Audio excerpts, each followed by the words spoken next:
اعوذ باللہ من الشیطان الرجیم بسم اللہ الرحمن الرحیم من المؤمنین رجال صدقوا ما عاهدوا الله علیہ فمنهم من قضى نحبه ومنهم من ينتظر وما بدلوا تبدیلا۔ اس آیت کریمہ میں اللہ تبارک و تعالیٰ نے سورہ احزاب میں جو پورے خندق کا واقعہ ہے اس میں سے ایک بات بتائی ہے اس آیت کے اندر کہ ایمان والوں میں سے وہ ہے کہ جنہوں نے اللہ سے جو وعدہ کیا تھا سچ کر دکھایا۔ فَمِنْهُمْ مَنْ قَضَى نَحْبَهُ، بعض اپنے انجام کو پہنچ گئے یعنی شہادت کا مرتبہ مل گیا۔ وَمِنْهُمْ مَنْ يَنْتَظِرُ، اور بعض انتظار میں ہیں، شہادت کے انتظار میں۔ میرے بھائیو یہ 1400 سال پہلے کی بات ہے، اور آج جو 10-12 ہزار جانیں چلی گئی، اللہ ان کی شہادت کو قبول فرمائے۔ بس وہ اسی طرح گئی، کچھ گئے کچھ انتظار میں، کچھ گئے کچھ انتظار میں۔ تو ہمیں تو یہی ایک بات پھر کر آتی ہے، ہمیں تو خاص دعاؤں کی یعنی بہت ضرورت ہے ان کو۔ دعا تو ہمیں ہمیشہ کرتے ہی رہنا ہے۔ دیکھو اللہ تبارک و تعالیٰ کی مدد جو انسان سچے دل سے لڑتا ہے اعلاء کلمت اللہ کے لیے، اللہ کے گھر کو آباد اور آزاد کرنے کے لیے اللہ کی ضرور مدد آئے گی، اگرچہ دیر سے نقصان کے بعد، لیکن مدد ضرور۔ دیکھو خندق کے موقع کے اوپر ابھی دیکھو جاسوسی جسے موساد وغیرہ یہ کہہ رہے میں سب دھرا کے دھرا رہ گیا۔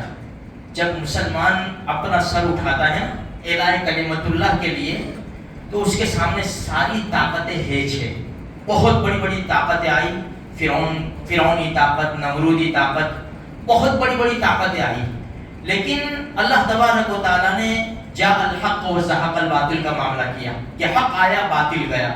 باطل تو جانے ہی والا تھا۔ اسلام بلند رہے گا، اس کے اوپر کوئی اور بلندی نہیں ہوگی۔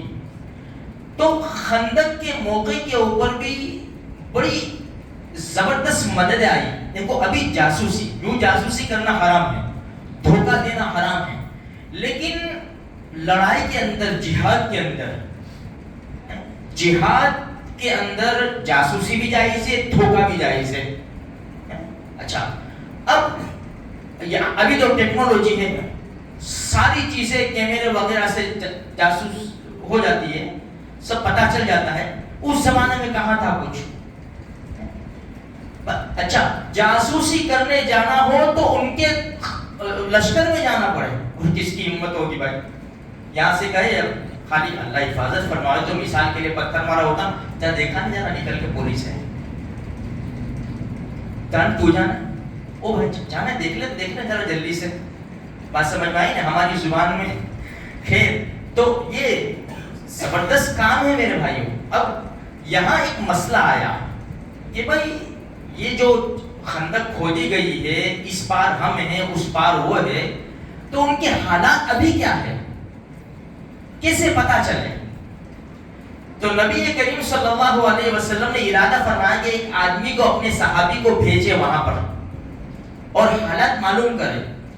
لیکن حالات صحابہ کرام کے ایسے زبردست تھے، ٹھنڈی سخت تھی، دانت بج رہے تھے، کپڑے کم تھے، ایک کپڑے میں کوئی، آدھے کپڑے میں کوئی، سکر کے سوئے ہوئے تھے۔ اللہ کے رسول نے ایسی رات میں، ٹھنڈی والی رات میں اعلان کیا، کون ہے جو دشمنوں میں جا کے دشمنوں کی خبر لاوے؟ اب کس کی ہمت ہوئے میرے بھائیوں؟ ہمت تو یعنی ان کے پاس طاقت نہیں تھی کہ اٹھے ٹھنڈی کے اندر۔ 3 مرتبہ اعلان کیا۔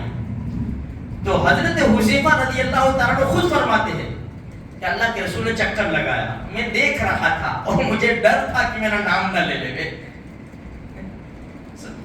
اب چکر لگاتے ہوئے میرے پاس آئے، کون؟ حذیفہ؟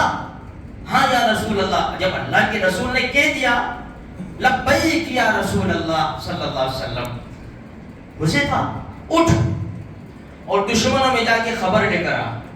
بس خلاص اللہ کے رسول نے کہہ دیا پتھر کی لکیر، اب کچھ بھی ہو جائے مجھے یہ کام کرنا ہے، اور وہ بھی خوشی کے ساتھ۔ یہ ہمیں تعلیم دیتی ہے، اللہ کے رسول کی عزت احترام دیکھو،